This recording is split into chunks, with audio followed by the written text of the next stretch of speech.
Folks, we're experimenting with some new equipment, some new microphones. I thought the show might sound better if we had the same equipment, but Honeybee doesn't actually have hers yet. I got it, but I haven't had the chance to give it to her yet. Wink. But we're going to have the same Blue Yeti microphones.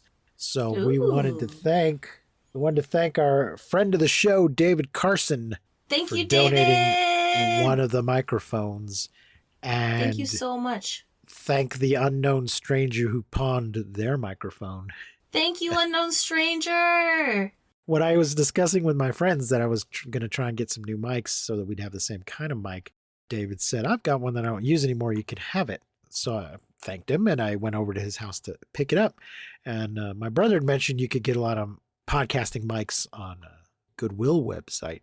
So on my way home from David's, I thought, I bet I could find a bunch at the pawn shop too, since people seem to be getting rid of them. So I just stopped at the first pawn shop I passed and went in, and boom, there was the exact same microphone.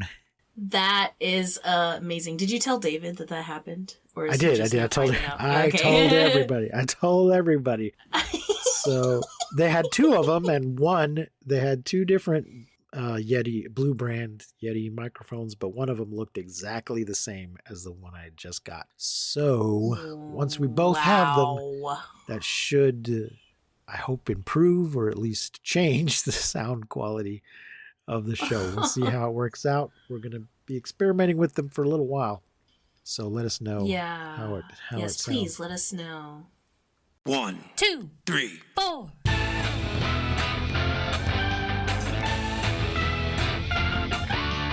Monster movie. Fun time, go!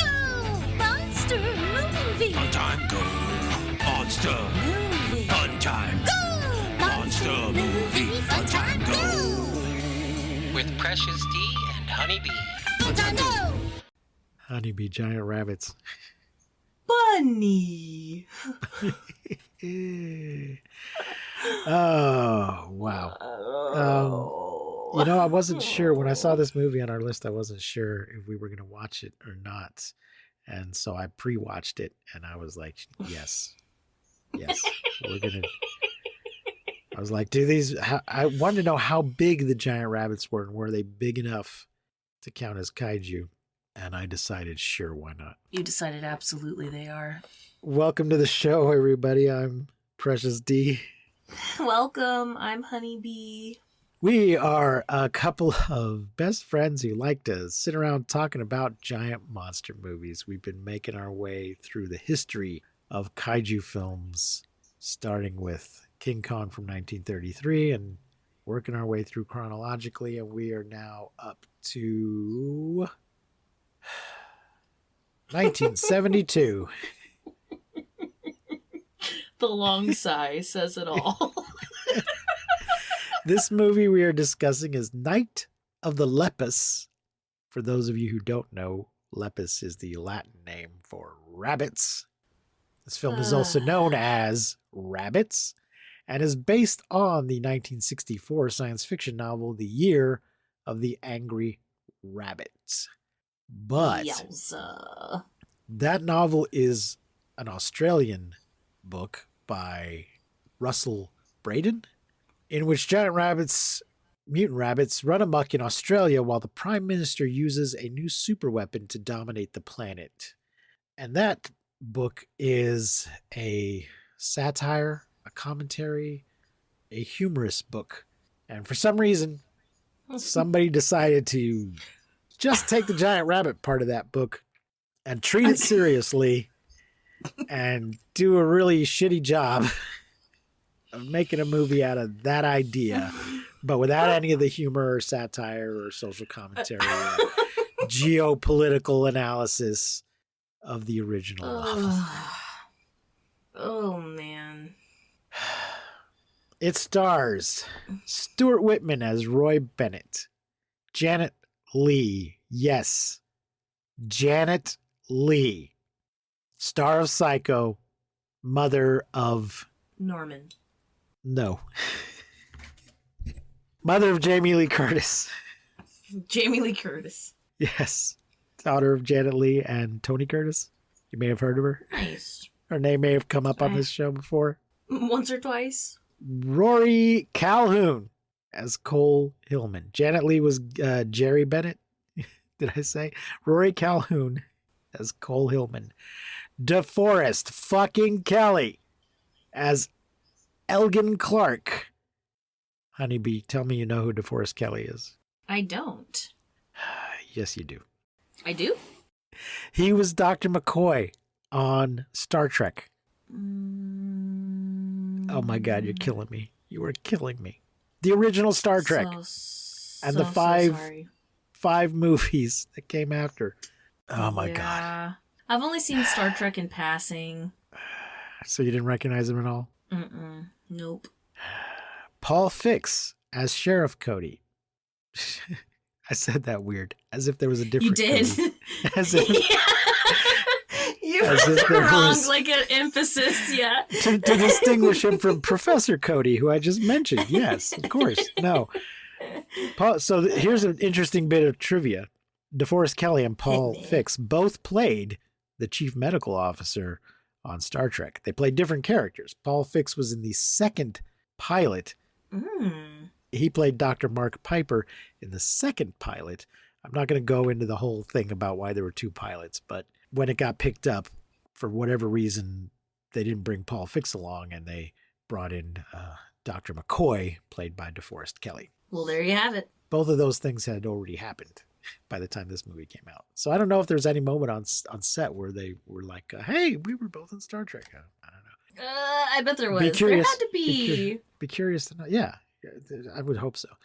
Melanie Fullerton as Amanda Bennett, the worst Panchito yet. You mean Panchita? Yes. She was our Panchita, and she is the worst. She is the worst. I love the way you said her name. I could tell how you felt by just when you were like, the way he's like, oh, Amanda.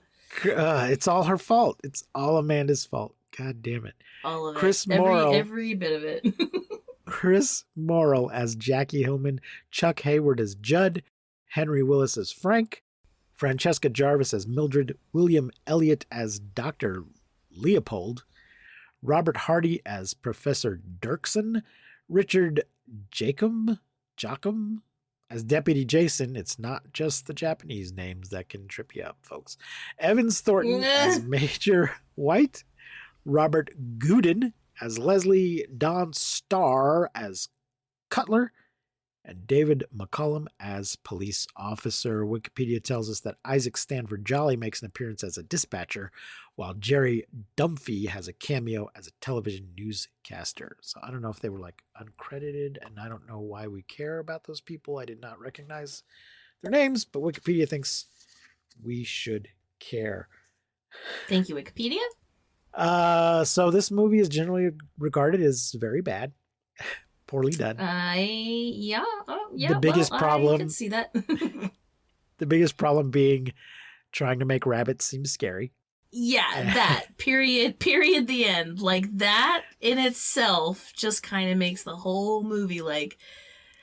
And the Wikipedia tells us that it has since gained cult status for its laughably poor quality. Yeah, through my notes, I don't know how many times I put this, but mostly my notes just say, "Aw, I want a bunny."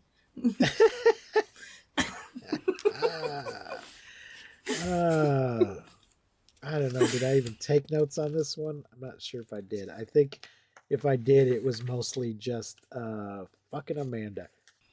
Yeah, I have a few notes about Amanda being the real monster of this movie, and mostly just like, oh, I want a bunny, and oh my gosh, this is really cute. I literally wrote one of my notes is like, I don't know how long this episode is going to actually be because there's not really much to say about this movie. Oof. There are times when I think I would like a bunny, but I'm afraid the cats would eat it. Oh, you think so? One of our cats, Eat it? I don't know if I don't know if it's one of the cats we currently have. We've had a number of cats, none of them by choice. They all just sort of show up and we take pity on them and feed them. Mm-hmm. But I did find a a dead rabbit. Oh. Well, I didn't find it. I discovered the cat consuming the rabbit it had killed. It wasn't just, it didn't last long. Like cat, there's rabbits. We live in West Texas, folks. Those of you who don't know, those of you who might be listening from Germany or India or England or any of the other numerous countries that we supposedly have listeners in, please 11 countries. write in, call us, leave us a message. Go to anchor.fm/mmftg. Leave us a voice message. Tell us what country you're listening from. And we'll play it. We'll play it on the show if you'd like. We will. We absolutely will. As well as listeners around the country. We live in West Texas, and there are jackrabbits. I don't live in West Texas, but I You am did live from in, West you are, Texas. you I did. have lived there, and you are frequently back here. And there are jackrabbits. Are there jackrabbits in Austin? I never see them, but I'm sure they're there. Yeah. So I took a picture the other day when I was at the drive-in picking up something, waiting to get donuts, of a chicken just walking by the fence near the donut store. Donuts make me donuts. Sorry, I love donuts. So yeah, just a random chicken hanging out by the fence near the donut shop. That's hilarious and very Odessa. Yeah, it's the kind of thing you get in West Texas. Rabbits and chickens just love it. walking along. So yeah, the cats can definitely eat a rabbit, and I don't know that they can distinguish between a pet rabbit and a wild rabbit. Yeah. Since apparently I made no notes because this movie didn't deserve any notes, we will read the summary off of Wikipedia. Thank you, Wikipedia. Oh, but first, Thank you, Wikipedia. I did want to say, when I was deciding whether or not we would actually discuss this movie, it did remind me of some of the older 1950s movies we had watched. Absolutely. I even said, like, I'm sorry. We've seen everything that came before this and things that may have inspired this movie, but those things, like those animals, like say tarantula or giant mantises, or like were actually animals that like suck animals' guts out or eat other animals. But don't rabbits only eat veggies? I'm pretty sure that rabbits are herbivores. They might also eat some insects. I'm not sure, but I don't think they normally eat other small mammals or lizards. I don't think they do, but I did not look it up. I was like, do rabbits only eat veggies, or do I only think that because Bugs Bunny is holding a dead lizard?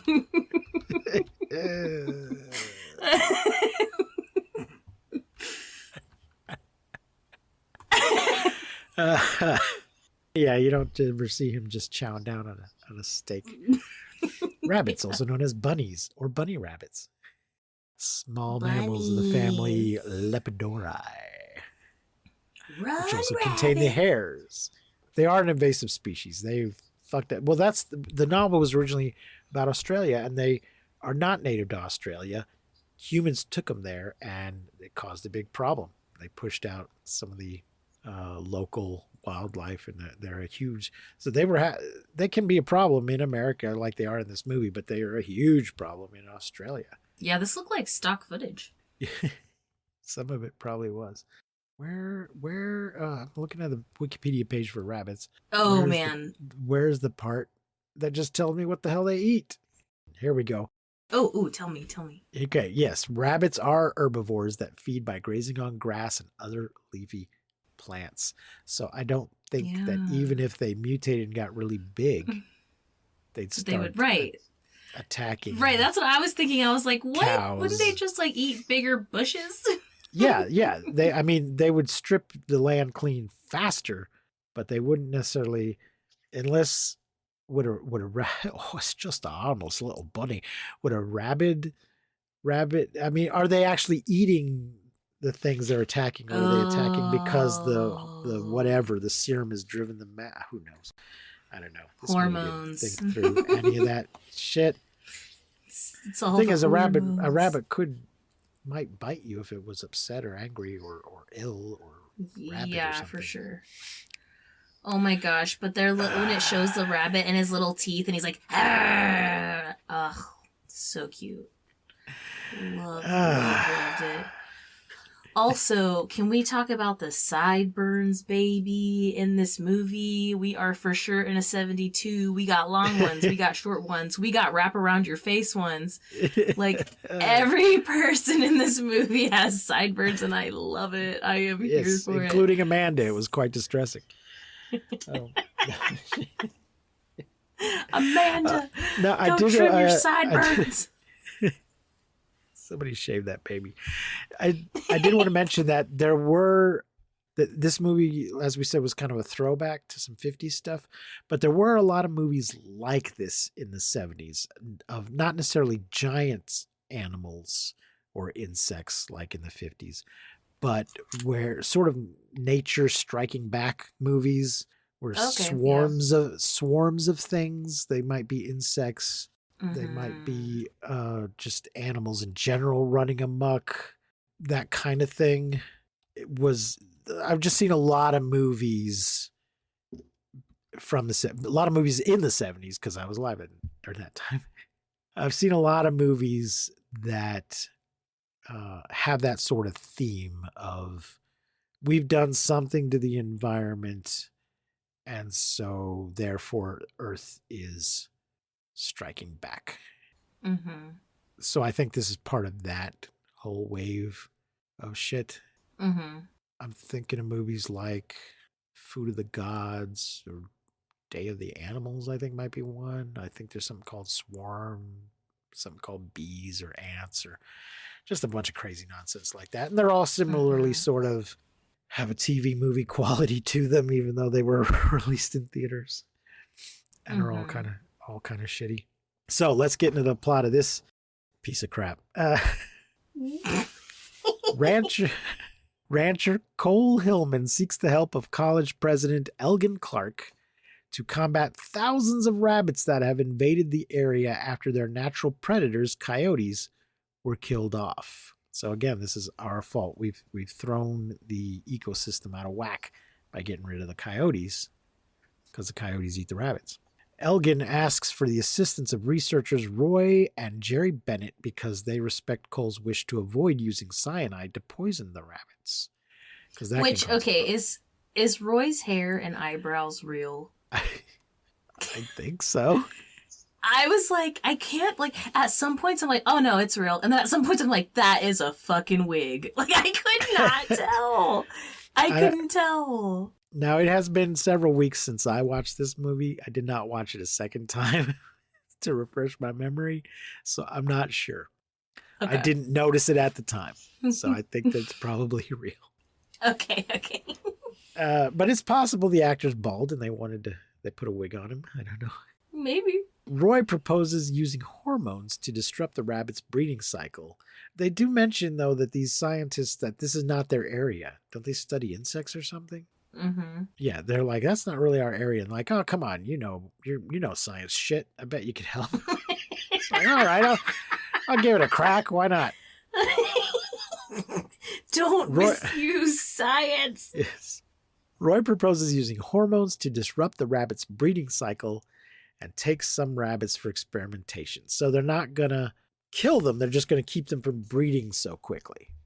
I know that's a stereotype that rabbits breed quickly and breed a lot. I'm not sure. I should have kept the page. 1,000% true. But how quick is quickly? It is crazy. How many times a year can one rabbit? Because I already closed that page. Anyway, he takes some of the rabbits for experimentation. Every 25 to 28 days is the cycle. So like, yeah, about seven, on average, 7 litters a year. Okay. And then it doesn't take a whole year for each of those rabbits to get to breeding age. Probably, right? Nope. Probably ready to go in just a few months or even weeks. I'm not sure. Yeah. They start when they are, let's see, Doe with her are 4 weeks old, so they're 8 weeks old when the next litter is born. Yeah. So 6 to 7, 2 weeks after mating, you can rabbit mating. So why aren't we eating more rabbit if they breed that quickly? Dude, I ate so much rabbit as a kid. Like, I just so mean much. I mean society in general. Oh, well, that's because we were poor. But Maybe no, I mean, maybe chickens breed even faster. I don't know. I'm saying maybe it just seems like it's something that, you can get that many of them that quickly, should be being used for food more often than they are, more widely than they are. But maybe chickens are even cheaper and faster to raise. I don't know. Or maybe people just don't like that. I've never had rabbit. How does it taste? Yeah, my dad used to lie to us and tell us that it was chicken, but it is obviously different. It's obviously different. Even the color of the meat is different. So maybe people just don't like it enough to. Yeah, it's very a lot of people don't like wild meat, like wild gamey meat like that. Well, but yeah, I mean, I assume if you raise them for that, they'd still have a similar taste. Anyway, one of the rabbits is injected with a new serum believed to cause birth defects, which is not the same as interrupting with their reproductive cycle by breeding cycles. Yeah, that's a different. That seems like a bad idea. That is. However, the Bennett's daughter, fucking Amanda, loves the injected rabbit, so she switches it with one from the control group. So oh no, Panchita, what are you doing? So yeah, she's like, oh, you said I could have one of them as a pet. And they're like, all right, take one from the control group. She's like, but this one's my favorite. They don't pay attention to that and just leave her alone to choose one from the control group. Because they're bad switches parents. The rabbits. Yeah, they're bad parents. They're bad scientists. They have not properly explained to their child what a control group is and why and what they're doing. So this dumbass kid, or maybe they have, and she's just a selfish little shit. I don't know. But she takes the rabbit that's been injected, switches it with one of the rabbits from the control group. And then she's going to later say, okay, this is the one I pick. And voila, there you have it. Monster movie, fun time, go! Because the rabbit gets away. Yes, she's not only ruined the experiment, but immediately loses the rabbit. It gets away. And ruins everyone's life around her. And I don't believe is ever found out. No, she's not. She isn't. She's never found out. She gets completely away with it. Nobody ever realizes what happened and whose fault it is. I mean, they must figure out at some point that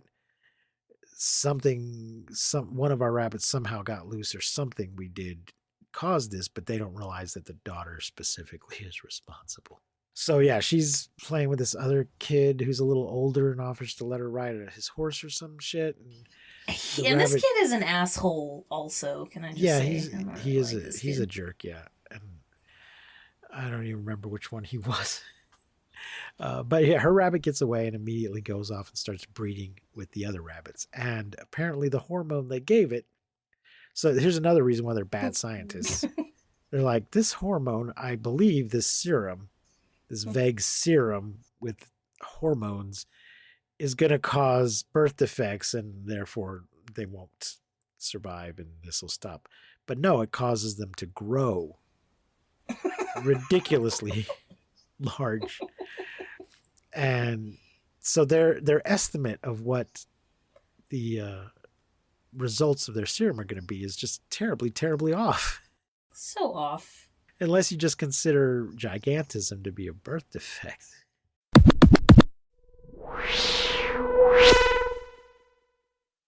While inspecting the rabbits' old burrowing areas, Cole and the Bennetts find a large, unusual animal track. Meanwhile, Cole's son Jackie and Amanda go to a gold mine to visit Jackie's friend Billy, but find him missing because the rabbits got him. Jackie finds more of the animal tracks in Billy's shed while Amanda goes into the mine and runs into an enormous rabbit with blood on its face. The bunny growls are top of the line, okay? Seeing a bunny growl with his little bloody teeth made me...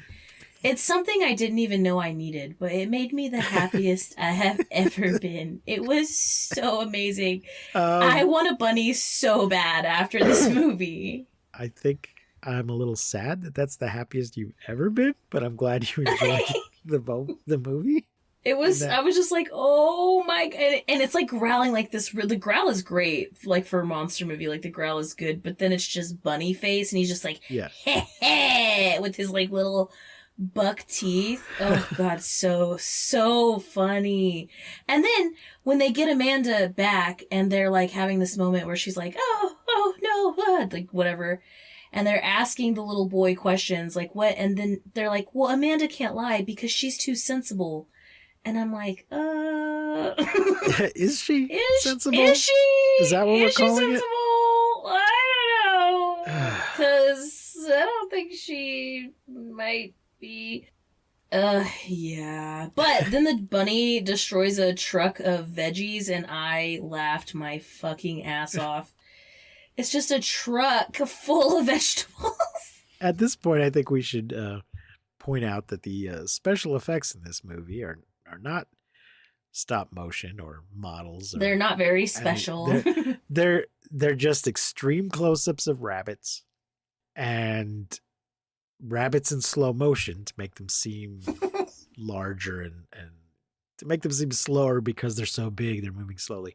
And a little bit of I said models, I meant models of rabbits, because they do make models of some buildings for the rabbits to jump around in so that they appear to look big. I don't think we do we even get any forced perspective or anything where like the human and the rabbit are in the same shot? I don't think we do. Nope. We don't. If we just get really close to the rabbit, it'll make it seem big, and shoot it from below and close, it'll make it seem big, and then do a couple of model houses and trucks.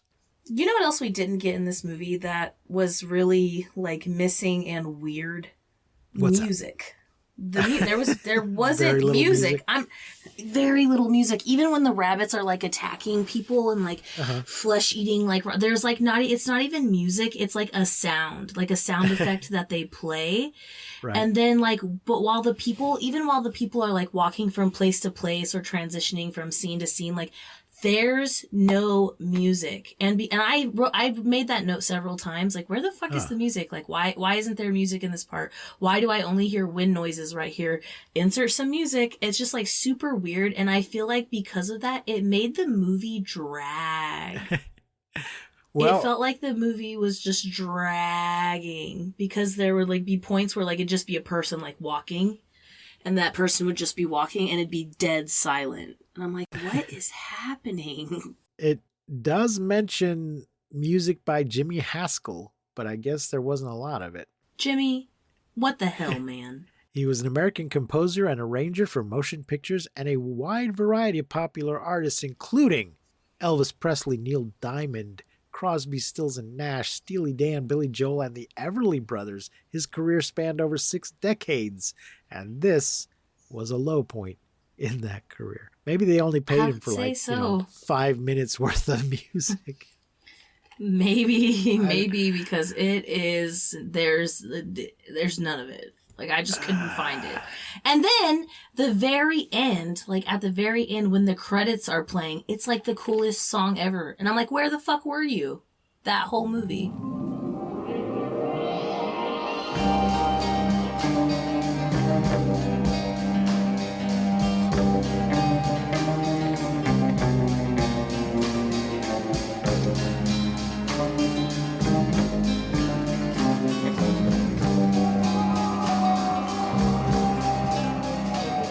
Okay, I'm looking at some of his selected filmography and television scores. I'm not recognizing any of these movies. Oh, shit. But he, like you said, he did do arrangements composing and arrangements for some of those popular artists. But among his television scores it says scores, so I don't know if that's the theme song or just the score playing during the show. Mm-hmm. Hollywood Squares, Bewitched, Andy Williams Show, Doris Day Show, Curiosity Shop, I don't know that. Land of the Lost. Heyo. Man, if he composed that opening theme song, then he is one of my heroes. and then a couple other shows that I do not recognize. But he might have just done This was definitely a no, point Linda. because it was Okay, horrible. Linda Laurie did the theme song, so he just did the score music, which I can still hear in my head too. But it's not as good as the theme song. That theme song is awesome. We'll talk about Land of Lost some other time. Anyway, his contributions to Night of the Lepus were minimal. So mutilated bodies begin to crop up around town, including those of Billy, a truck driver, and a family of 4. Elgin, the Bennetts, Cole, and Cole's 2 ranch hands, Frank and Judd, go to the mine to try to kill the rabbits with explosives. As Elgin and Frank set charges on top of the mine, Roy and Cole enter the shaft to get pictorial evidence. Outside, a rabbit surfaces and attacks Judd before Jerry can shoot it. Roy and Cole escape the rabbits in the mine and run outside as the explosives are detonated. Probably the biggest, most expensive effect in the movie. Probably so. The explosive failed to kill the rabbits. I don't know why they thought they were going to kill the rabbits, because it seems like they just want to collapse the mine. Mm-hmm. And rabbits are burrowing animals. So just unless the mine just happens to collapse right on top of all of the rabbits, if all it does is close off the mine, they're going to dig back out. It would have to, the rocks would have to fall directly on all of the rabbits for this to work. But as we see in this scene, one of the rabbits just burrows up and attacks. Yeah, that was so weird. Like the rabbit coming through the sand. I was like, oh no, how many rabbits were harmed in the making of this film? So, quick, throw some sand on that rabbit. Quick, before you get, okay, go. And he just digs his way out. The explosives fail to kill the rabbits, and that night they attack Cole's ranch, killing Judd, while Cole, Frank, Jackie, and Cole's housekeeper Dorothy escape into the storm shelter. That's not, they wisely sought shelter in basements. The rabbits. Also, I have to read this note. I'm so sorry. I was just looking through these notes. I have to read this note. While these bozos are trying to figure out how to kill the flesh-eating bunny, there's this point where they're like looking through this hole and they're like, we've got 3 holes to fill. Think we have enough dynamite to fill it? And I was like, hey-o, because the hole that they're looking for is very like Virginia shaped, you know? So it's like it was the highlight of the movie. Dr. Freud, please report to the set. The rabbits make their way to the general store, killing shopkeeper Mildred, and eating and killing everyone else they find in the small town of Galanos? Before taking Run refuge. for your lives! The rabbits are coming!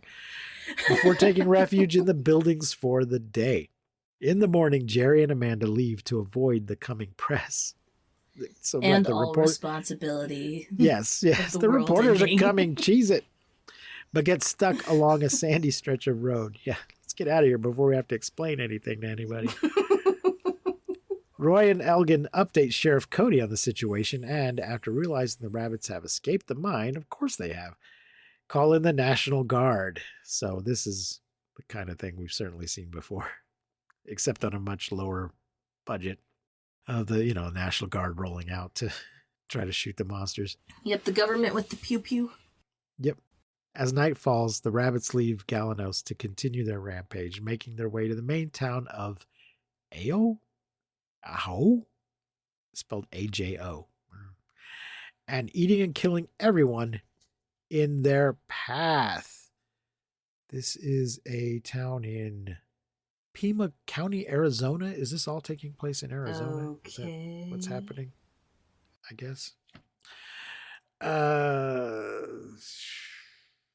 Cole proposes using a half-mile wide stretch of electrified railroad track as a fence to contain and kill the rabbits. Oh, they're going to electrify it. It's not already electrified. It's not a model train. They're going to because I'm like, that's not how trains work. I think they're going to electrify the track to contain and kill the rabbits. They recruit a large group of people at a drive-in theater? Is that what they do? I didn't realize it was a drive-in theater. I'm not sure that's correct. To help herd the rabbits with their car lights, because we all know kaiju are either attracted to or repulsed by lights, sometimes both things simultaneously. Whatever works in that moment. Yes. With assistance from the machine gun fire of the National Guard. I know they recruit a bunch of people to turn on their lights to herd the rabbits in some way. I missed the part where they got all these people from the drive-in. Yeah, I didn't see the drive-in. Thousands of rabbits make their way into the trap where they are shot and electrocuted. At the film's ending, Cole tells Roy that normal rabbits as well as coyotes have returned to the ranch. Oh gosh. So basically this movie was like boring, boring, boring, killer bunny, boring, boring, boring, annoying kids, boring, boring, boring. Aw, I want a bunny. Boring, boring, boring. The pace is a little slow. And I've also noticed that sometimes just watching old TV shows from that era, that the pacing of things is very slow by modern standards. I'm just like, why are we watching so much of people just walking to get where they're going or driving to get where they're going? Or yeah, and if you're going to have showing that, us things that play we some might just fucking assume. music.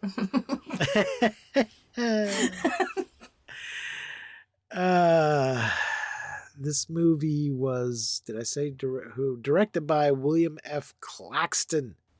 Screenplay by Don Holliday and Gene R. Kearney. Distributed by Metro Goldwyn Mayer. Yay. It's 88 minutes. It is in color. It is a piece of shit. Not good. Yeah. So how many stars? Filmed. Oh, sorry. Oh, one. Definitely one. I'm going to give it 2 only because there were some things that I really loved. Like I loved how bloody and gruesome it was. Just like we haven't really seen a lot of that yet. We get like a few bloods here, like squirts here and there, but this was just like all the fake goop. And I was like, ooh, okay. It was very gruesome. And I just loved like the little points of like the rabbits' little tiny faces. So cute. So yeah, it's definitely like a 1 or a 2 for me too. Oh, here's some interesting trivia. Janet Leigh accepted the role because filming was close to home, allowing her to travel on weekends and allowing her family to visit her on set. Aw.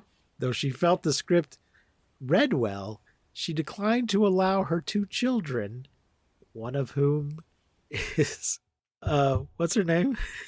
Amanda? No, Jamie Lee Curtis. Oh, One of her children, who is Jamie Lee Curtis, declined to allow them to play minor roles as she did not want them to see or be part of any type of horror film. Well, that didn't work out, did it? Oh my. Scaring children from bunnies for years. She goes on to talk about how they didn't have an ideal director to bring the script to life, but the big problem was making bunny rabbits menacing. That's just like a rabbit's a rabbit, and there's just, yeah, there's only so much you could do, seriously. How do you make a bunny rabbit menacing? I don't know. I want a bunny rabbit. Okay, well, we'll see what we can do about that. The domesticated rabbits used differed greatly in appearance from the wild rabbits that were plaguing the Southwest at the time. Mm. This was explained by stating they were descended from recent rabbit farm escapes. I think if you're watching this movie and your biggest problem is those rabbits look too domesticated, then that's not the main problem. This is I didn't realize. Very quiet. There's also a link here for a list of natural horror films, a subgenre that features natural forces such as animals or plants that pose a threat to human characters. That is definitely what I was trying to get at earlier.